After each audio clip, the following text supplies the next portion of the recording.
सोसावा लागते गावाला, परंतु ह्या JMRT प्रकल्पाने आमच्या खोडदेवावर प्रचंड अन्याय केलेला आहे।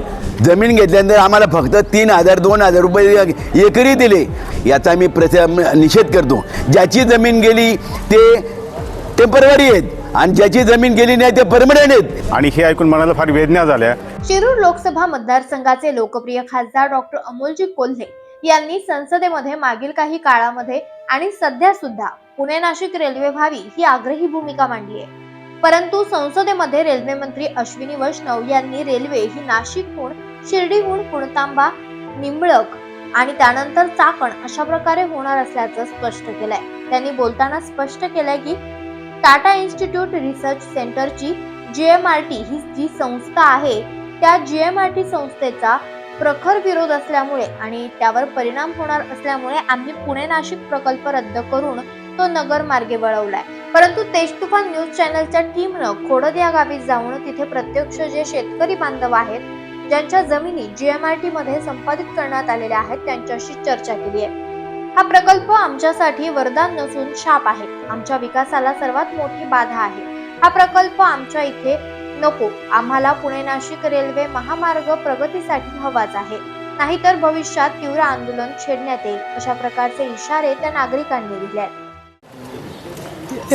जो पुणे नाशिक रेल्वे मार्ग बदललेला आहे याचा मी निषेध करतो। त्याचं कारण असं की आमच्या खोडद गावची जवळजवळ 800 एकर जमीन घेतलेली आहे आणि जमीन घेतल्यानंतर आम्हाला शासनाने काय दिलं, जमीन घेतल्यानंतर आम्हाला फक्त 3,000-2,000 रुपये एकरी दिले।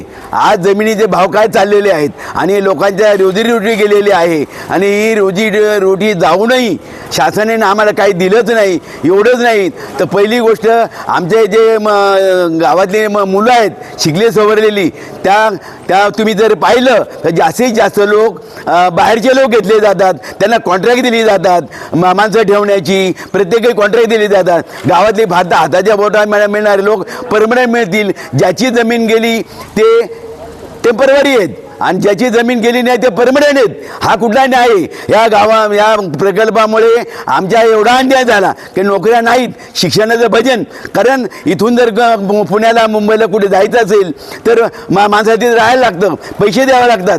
ते जर इथून रेल्वे झाली असती तर इथून मुलं तासाभरात पुण्याला पोचली असती आणि हा तर नुकसान झालेलंच आहे। आणि आम्हाला जर 2-3 रुपये दिले त्यांनी त्यावेळेला नावाशिवाला 40,000 एकरी दिवा आंदोलन केलं, 40,000 एक रुपये दिले, आम्हाला 2-3 रुपये दिले। या शासनाने आम्हाला एवढं आता आम्हाला प्रकल्पग्रस्त दाखला दिलेला नाही। मध्ये आमची एक मीटिंग झाली, अधिकाऱ्यांनी भेटायला बोलवलं, तो एक अधिकारी म्हणतो तुम्हाला आम्हाला काय लिहून दिलं का तुम्हाला नोकरी घेतलं पाहिजे? हा कुठला प्रकार आहे? ते कोकणामध्ये असा प्रकल्प ना त्यांनी आतल्या हात आणि बाहेर लोक केले असते, रक्त सांडवलं असतं। पण आमच्या लोकांनी चांगलं काम होते, देशाचं काम होते म्हणून स्वतःची जमीन देऊन सहकार्य केलं आणि शासन आमचे असं वागत असेल तर याचा आम्ही निषेध करतो। खरं तर पुणे जिल्हा असेल, नगर जिल्हा असेल आणि नाशिक जिल्हा असेल या तिन्ही अत्यंत बागायत असलेल्या भागातून रेल्वे जाते आणि आमची काहीतरी प्रगती होती हे ऐकून आम्हाला आनंद झाला होता। परंतु काल परवा मीडियावर जे बातम्या पाहिल्या आणि कार्यसम्राट खासदार अमोल कोल्हे ज्या कडक भाषेमध्ये रेल्वे मंत्र्याला सुनावलं की पुणे नाशिक रेल्वे तुम्ही रद्द का करताय, इतक्या लांबून तुम्ही रेल्वे मार्ग का नेत आहे, तर त्यात स्पष्ट जाणवले की JMRT प्रकल्प यामध्ये मोठा अडथळा तयार होते आणि हे ऐकून मनाला फार वेदना झाल्या। परंतु ह्या JMRT प्रकल्पाने आमच्या खोडदेवावर प्रचंड अन्याय केलेला आहे। 500 एकर जमीन आमची घेतली एकदम जुजबी किमतीमध्ये, कुठल्याही तरुणांना नोकरी नाही किंवा गावाच्या प्रगतीमध्ये त्यांचा मोलाचा वाटा नाही। त्यांनी जे असते वेडेवाकडे करून ठेवले ते सुद्धा आम्हाला अतिशय घातक आहे। म्हणजे गावासाठी त्यांचं कुठलंही योगदान नाही, ना आमच्या लोकांना कुठला प्रकल्प दाखला दिला, ना कुठला विकास निधी दिला, ना CSR फंड दिला। आणि एवढं सगळं असूनही आज जर तुम्ही रेल्वे मार्गाला अडथळा आणताय हे खूप क्लेशदायक आहे। मी यासाठी तमाम जुन्नर, आंबेगाव, शिरूर, संगमनेर जे कोणी असतील ते सर्व शेतकरी बांधव आणि नागरिकांना विनंती करतो की आपण याचं जाहीर निषेध व्यक्त केला पाहिजे आणि ठाम याचा विरोध केला पाहिजे। ते राजकारण होतं की नाही त्याबद्दल काही सांगता येणार नाही, पण खासदारांनी जो मार्ग सांगितला होता त्याप्रमाणेच हा मार्ग व्हायला पाहिजे अशी सर्वांची भावना आहे। आणि जे आता JMRT प्रकल्प सर्व लोकांनी सांगितलेलंच आहे की हा जगासाठी वरदान असेल, पण खोडदसाठी 1001% हा शाप आहे। आणि हा जो अहिल्यानगर मार्गे जो आता नवीन रेल्वे मार्ग जातो आहे त्याचा आम्ही संपूर्ण खोडद ग्रामस्थ आणि पंचक्रोशीतील सगळे लोक त्याचा जाहीर निषेध करतो आणि जुन्या मार्गानेच जुनं जे सर्वे झाला होता तिथूनच रेल्वे मार्ग जावा अशी आमची सर्वांची प्रचंड मागणी आहे, प्रचंड लोकांची मागणी आहे. या संवेदनशील विषयामध्ये प्रामुख्याने JMRT प्रकल्पाचा एक प्रमुख अडथळा आहे. JMRT प्रकल्प इथे का आणि का असावा त्यांच्याकडून अतिशय एक काय म्हणतात आपण सोसावा लागते गावाला.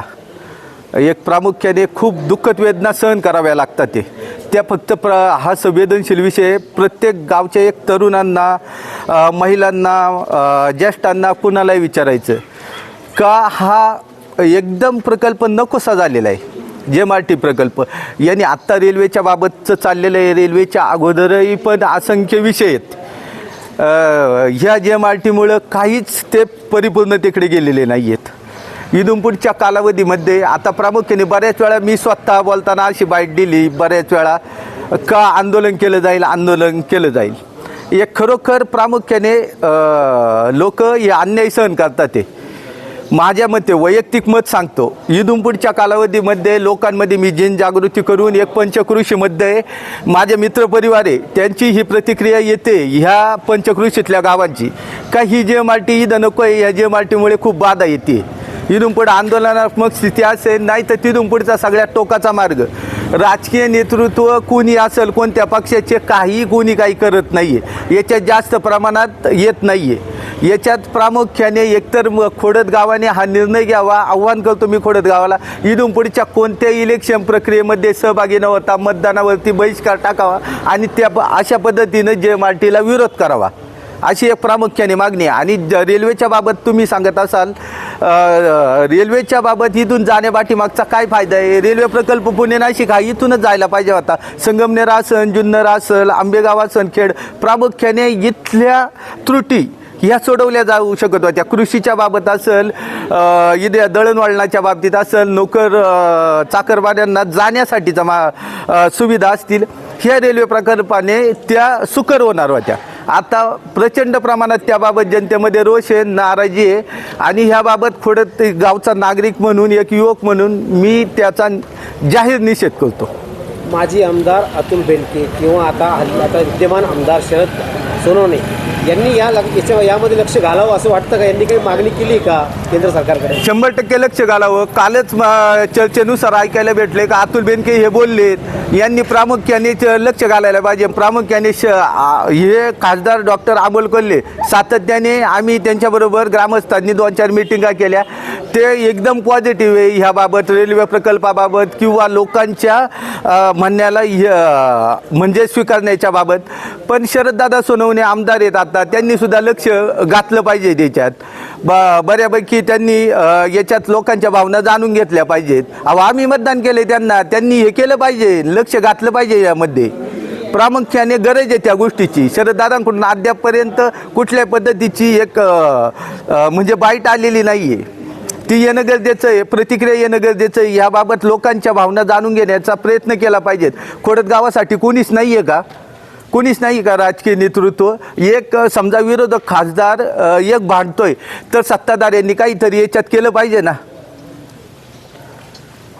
सरपंच साहेब, काय वाटतं याच्यामध्ये भोसरी ते संगमनेरपर्यंत राज्य सरकारमध्ये सामील असलेले सगळे आमदार हे महायुतीमध्ये आहेत, बरोबर ना? एक बाबाजी काळे जर सोडले तर महायुतीमध्ये सगळ्यात जास्त आमदार या आमदार लोकांनी केंद्र शासनाकडं पाठपुरावा करावा व हा रेल्वे प्रकल्प जो आहे जशी याची मोजणी झाली होती, काही ठिकाणी भूसंपादन झालं होतं, काही ठिकाणी भूसंपादनाचे लाभ देण्यात आलेले आहे, काय वाटतं? नक्कीच आपण म्हटल्याप्रमाणे सगळे राजकीय जोडे बाजूला ठेवून जे लोकप्रतिनिधी आहेत, ज्या लोकांनी त्यांना विश्वासाने त्या पदावर बसवले, त्याचा त्यांनी नक्कीच त्या गोष्टीची जाणीव ठेवून ह्या विभागाचा विकास कसा होईल आणि कशामुळे होईल, कशामुळे रखडला आहे, ह्या प्रश्न समजून घेऊन ह्या प्रक्रियेमध्ये उतरलं पाहिजे. मोठ्या प्रमाणात आंदोलन आपण सगळ्यांनी उभं केलं पाहिजे आणि ह्या गोष्टीला वाचा फोडली पाहिजे. अनेक दिवसांपासून खोडदगाव या गोष्टीपासून शापित झालेले आहे JMRTमुळं. खोडदगाव नव्हे तर ही पंचकृषी शापित आहे की ह्या पंचकृषीचा विकास थांबला आहे, पर्यायाने ह्या तालुक्याचा विकास थांबला आहे. तालुका पर्यटन होऊन देखील ह्या सगळ्या गोष्टींचा काहीच उपयोग होत नाही. आम्ही साधं सायन्स पार्क अनेक वेळा शासनाकडे मागणी केली सायन्स पार्कची. त्या गोष्टीतसुद्धा JMRT खोडा घालते, परस्पर पत्रव्यवहार करते की बाबा हा प्रकल्प इथं होण्याऐवजी सायन्स पार्क इथं होण्याऐवजी इतरत्र हलवावं, इतरत्र करा. मुख्य संपादक आयुब शेख, तेज तुफान न्यूज, खोडद. आपण पाहत आहात तेज तुफान न्यूज, न्यायिक व निर्भीड बातम्यांचे सर्वांचे आवडते नेटवर्क.